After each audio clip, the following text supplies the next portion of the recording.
Welcome back to our channel నవితార్క 267. ఈ రోజు మన కంటెంట్ లోకి వస్తే మనం చేయబోయేది ఫ్లాక్స్ సీడ్స్ కారపొడి, అదేనండి అవిసె గింజల కారపొడి. ఈ అవిసె గింజల్లో చాలానే ఉపయోగాలు ఉన్నాయండి. ఇది మన డైజెషన్ ఇంప్రూవ్ చేస్తుంది, వెయిట్ లాస్కి ఉపయోగపడుతుంది, కొలెస్ట్రాల్ కంట్రోల్లో ఉంచుతుంది, హార్మోన్ బ్యాలెన్స్ అయ్యేలా చేస్తుంది, డయాబెటీస్ ఉన్న వాళ్ళకి షుగర్ లెవెల్ తగ్గించి కంట్రోల్లో ఉండేలా చేస్తుంది, హెయిర్ ఫాల్ తగ్గించి జుట్టు పెరిగేలా చేస్తుంది, ఇంకా మన స్కిన్ బ్రైట్నింగ్ కూడా ఉపయోగపడుతుంది. ఇన్ని ఉపయోగాలు ఉన్నాయండి ఇందులో. డైరెక్ట్గా తినాలంటే కష్టపడే వాళ్ళకి ఇలా పొడి చేసి పెట్టండి, పిల్లలతో సహా ఫుల్గా లాగించేస్తారు. సో లేట్ చేయకుండా ప్రాసెస్లోకి అయితే వెళ్ళిపోదామా. సో ఫస్ట్ అయితే ఇప్పుడు ఒక ఫ్రై ప్యాన్ అయితే తీసుకుందాం. సో ఇప్పుడు 1 కప్పు దాకా అవిసె గింజలను అయితే తీసుకుందాం. ఇప్పుడు ఈ అవిసె గింజల్ని ఫ్రై ప్యాన్లో అయితే వేసేసుకుందాం.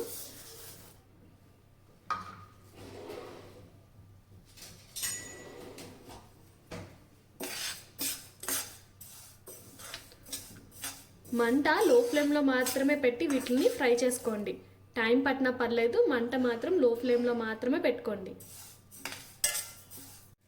ఈ ఫ్లాక్స్ సీడ్స్ చిటపట్లాడేదాకా వేయించుకోండి.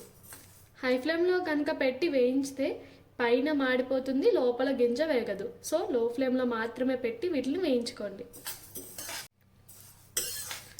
ఇవి మంచిగా ఫ్రై అయిపోయినాయండి. ఇప్పుడు వీటిని ఒక ప్లేట్లోకి అయితే తీసేసుకుందాం.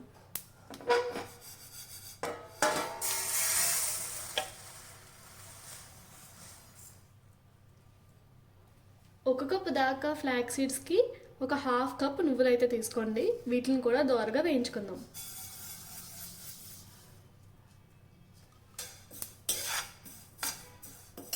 నువ్వులు ఎక్కువసేపు వేయించక్కర్లేదండి, ఎందుకంటే మాడిపోతాయి కదా. జస్ట్ ఒక 2 మినిట్స్ అలా ఫ్రై చేసి పక్కన పెట్టండి.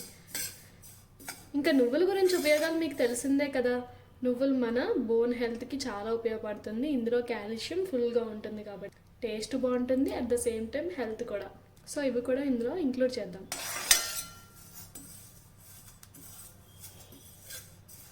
ఇప్పుడు వీటిని కూడా ఒక ప్లేట్లోకి అయితే తీసేసుకుందాం.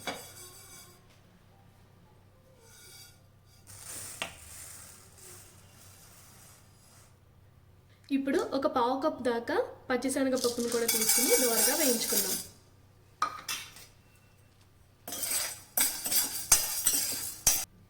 పచ్చిశనగపప్పు కాస్త వేగిన తర్వాత ఇప్పుడు ఇందులోకి కాస్త మినపప్పును కూడా వేసుకుందాం.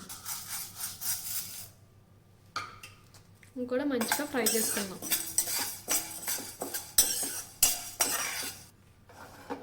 ఇప్పుడు వీటిని కూడా ప్లేట్లోకి అయితే తీసేసుకుందాం.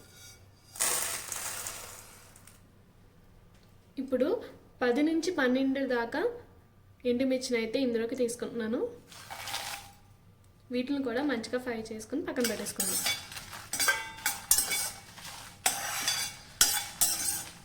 అన్నీ ఒకసారి వేస్తే మాడిపోయే అవకాశం ఉంది నువ్వులు అవి, కాబట్టి అన్నీ విడివిడిగానే వేయించుకోండి.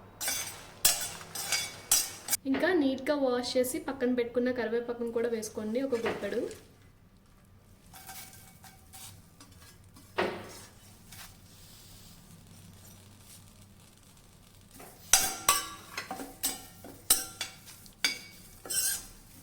కరివేపాకు కూడా మంచిగా ఫ్రై అయిపోవాలి. ఇలా దోరగా వేగిపోయిన తర్వాత తీసి పక్కన పెట్టేసుకోండి.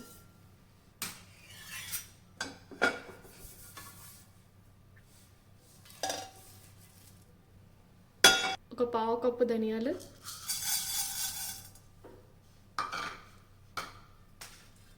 వేసి మంచిగా వేయించుకోండి. తర్వాత ఇప్పుడు ఇందులోకి జీలకర్ర, ఇప్పుడు ఇందులోకి పొట్టుతోనే 10 వెల్లుల్లి, ఇంకా కాస్త చింతపండు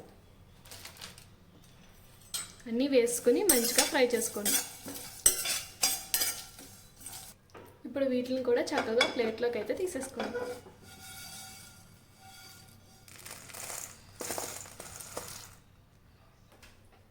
ఇవన్నీ పూర్తిగా చల్లారాక మాత్రమే మిక్సీ పట్టుకోండి.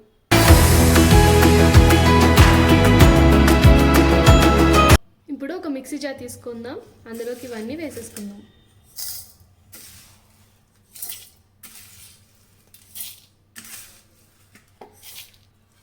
ఇందులోకి ఎండుమిర్చి ఇంకా కరివేపాకును కూడా వేసుకొని మంచిగా మిక్సీ పట్టుకుందాం. ఇప్పుడు ఇందులోకి రుచికి సరిపడా సాల్ట్ కూడా వేసుకొని మిక్సీ పట్టుకోండి. నాకు ఒకసారి మిక్సీ జార్లో పట్టలేదు, సో నేను 2 సార్లు మిక్సీ అయితే పట్టుకుంటున్నాను. అంతే అండి, ఇలా మెత్తగా గ్రైండ్ చేసుకొని ఒక ప్లేట్లోకి అయితే వేసేసుకొని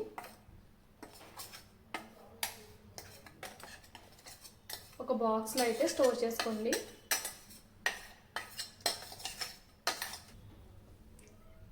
ఇప్పుడు ఒక బాక్స్లోకి అయితే తీసేసుకొని మంచిగా స్టోర్ చేసుకోండి.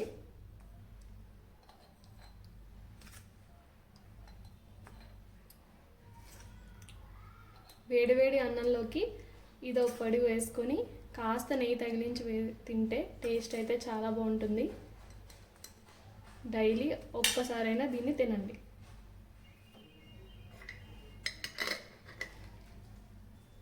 చూసారు కదా, మీరు కూడా ఈ కారపొడిని ట్రై చేసి ఎలా వచ్చిందో కింద కమెంట్ చేయండి. Thank you for watching. Bye bye.